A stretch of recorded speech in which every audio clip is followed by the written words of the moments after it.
When we finished the fourth album tour for Bleed Like Me, we were toast. We were crispy. We were really, really burnt out. I don't even think we knew it. We all needed to reclaim our own lives because Garbage had completely taken over and dominated all four of our lives for over 10 years. I thought it would be a 2-year hiatus, and it stretched into 7 years. I got back into producing full time, and that's what I wanted to do. I mean, I worked with Green Day, I worked with Muse and Against Me and the Subways and the Foo Fighters, and I mean, I loved it. It was really good for me just to get back in and be a producer full time.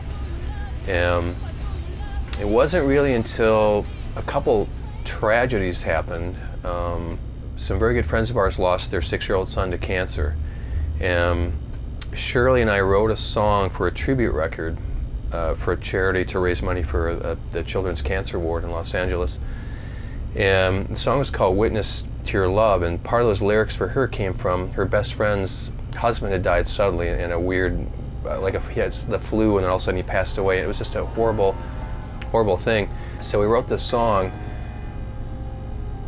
and I think we realized that we have more music. We had unfinished business, you know, that we had this music that we needed to get out of our systems. And I think like 2 days later, Shirley called Duke and Steve and said, let's get in the studio and write some songs. They were like, let's do it.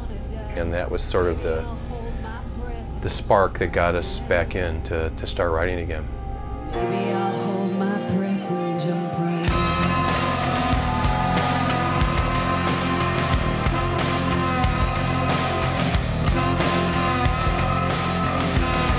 I never saw you coming from inside my little prison.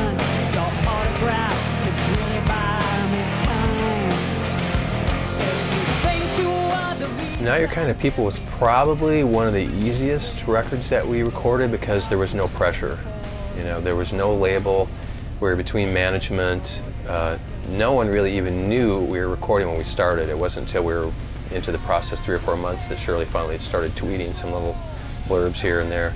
And in a way, it just kind of freed us up. We didn't even know we were going to make a whole album, and we didn't even talk about touring. Let's just go in and write some songs and see what happens. And because we'd had such a long break, I think all of us had all these ideas that had been sort of building up, and I think over the course of like 3 months we wrote 24 songs. They just boom, they came pouring out.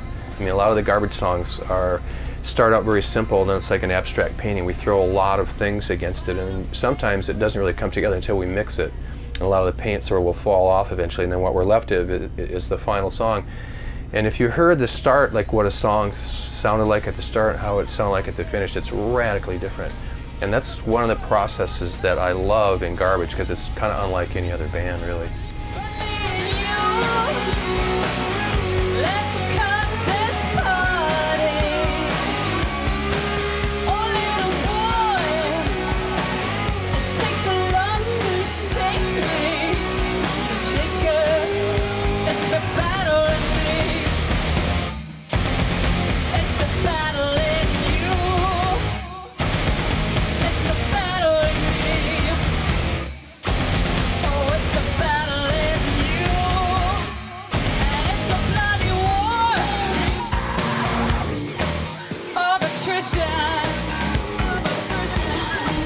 I was a little nervous when we started looking at the tour schedule because I really had not played drums seriously for 7 years. And it's one thing to get up in the morning in your pajamas and do a couple drum takes and then put it in Pro Tools and do a quick edit and take it in the studio. It's another thing to go try to do a 2-hour show, you know, 5 or 6 nights a week. So I don't consider myself a super gifted drummer. I'm very pragmatic, and I got to work hard to be good, and that's fine. I would get up in the morning and put the record on with headphones and play along to it. And I started doing that every day about 2.5, 3 weeks before we actually had our first proper rehearsal. I think we've done about a dozen shows now, and I honestly think we're playing better than we ever have as a band. And I think part of that's that the new songs are translating really well to the live show.